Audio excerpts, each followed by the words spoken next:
मुर्दाबाद, निगम प्रशासन मुर्दाबाद, निगम प्रशासन मुर्दाबाद, निगम प्रशासन मुर्दाबाद, निगम प्रशासन मुर्दाबाद, निगम प्रशासन मुर्दाबाद, निगम प्रशासन मुर्दाबाद, निगम प्रशासन मुर्दाबाद, निगम प्रशासन मुर्दाबाद, निगम प्रशासन मुर्दाबाद, निगम प्रशासन मुर्दाबाद, निगम प्रशासन मुर्दाबाद। नमस्कार, इस समय लाइव हुए हैं हम आपके साथ पुरानी शुगर मिल गोहाना रोड से। आप सभी को मालूम है कि पिछले कई दिनों से यहाँ पर डंपिंग पॉइंट बनाने को लेकर के विवाद चल रहा है। अधिकारी और नेता ये कहते हैं कि डंपिंग पॉइंट जो है पुरानी शुगर मिल के अंदर बनेगा, लेकिन कॉलोनी वासियों का ये कहना है जान जाए तो जाए लेकिन डंपिंग पॉइंट यहाँ न आए। उनका सीधा सीधा अल्टीमेटम है कि अगर यहाँ पर डंपिंग पॉइंट बनेगा तो बनने नहीं दिया जाएगा।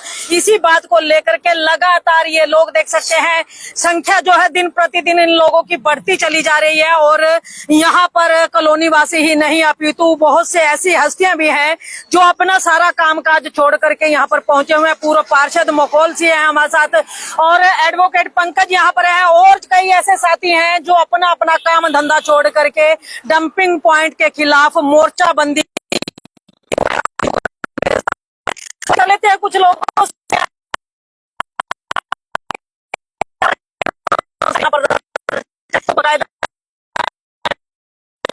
चल रहा है पर डंपिंग पॉइंट को लेकर के या फिर केवल और केवल दर्शन ही चल रहा है। देखिए, सरकार कोई भी हो, प्रशासन कोई भी, निगम है, कमेटी है, छोटा है बड़ा, उन सबका एक ही ध्येय होता है होना चाहिए कि भाई आम पब्लिक की समस्याएं सुनना, समझना और उनका निवारण करना। अब यहाँ पे सारा गरीब तबका है, आसपास ये 40 साल पुरानी कॉलोनियां बसी हैं, सारा गरीब तबका है। यहाँ पे अगर कोई मोल्टन पोश एरिया होता और ये यहाँ पे शुगर मिल होती तो कभी भी यहाँ डंपिंग पॉइंट नहीं बनता, क्योंकि वो तो सीधा डीसी तक पहुंच है उनकी। तो गरीब आदमी क्या करेगा, ज्यादा एमसी के पास जाएगा या आप लोगों के पास साहब, जीने का हक सिर्फ पैसे वालों को है, इन गरीबों को हक नहीं है जीने का। यही तो सवाल है ना, यही तो उनको जवाब देना चाहिए आकर के। भाई अगर आप कह रहे हो कि हम यहाँ पे स्टैंड बनाएंगे तो कम से कम पब्लिक को पता तो लगे कि बनाएंगे। कागजों में, हवा में, अखबार में छाप देते हैं कि भाई स्टैंड बना रहे हैं।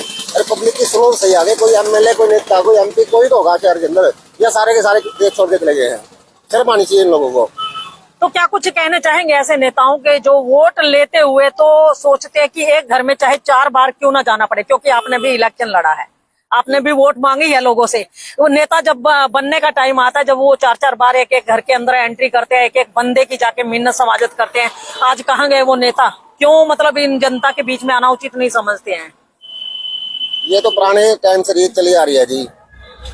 अपना वोट लिया, अपने घर पे जाके सो जाओ। मतलब जिसे मिले खाने को क्यों जाएगा कमाने को? अब बड़ी पुरानी वही काम हो गया। हरियाणा की कहावत है कि केले खाने बांदरी, लठ खाने रीछ। अब जनता तो होगी रीछ और अधिकारी हैं बांदरी, केले का माल खा रहे हैं और तबादले होकर चले जाते हैं, फिर वापिस आ जाते हैं माल दे करके और पब्लिक को लठ खाने को मजबूर कर रहे हैं।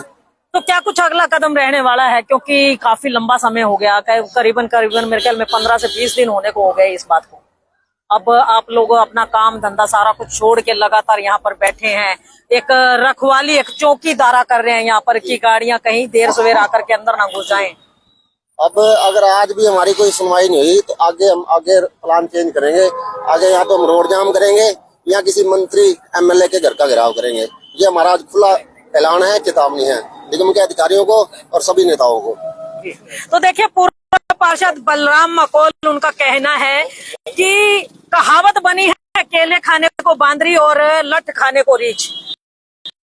जनता को रीछ समझ करके लठ पे लठ मारे जा रहे हैं, चाहे वो प्रशासनिक अधिकारी हो या नेतागण हो, इनकी सुनवाई कहीं नहीं होती है। लेकिन जब इलेक्शन का समय आता है, क्या नेता, क्या अधिकारी, तमाम लोग सरकारी के घरों के चक्कर काटते हैं, लोगों के पांव पड़ते हैं, लोगों के हाथ पड़ते हैं और लोग भी सोचते हैं कि किसी ऐसे व्यक्ति को बनाया जाए कि कल को अगर हमें समस्या हो तो हमारी समस्या का निदान होगा।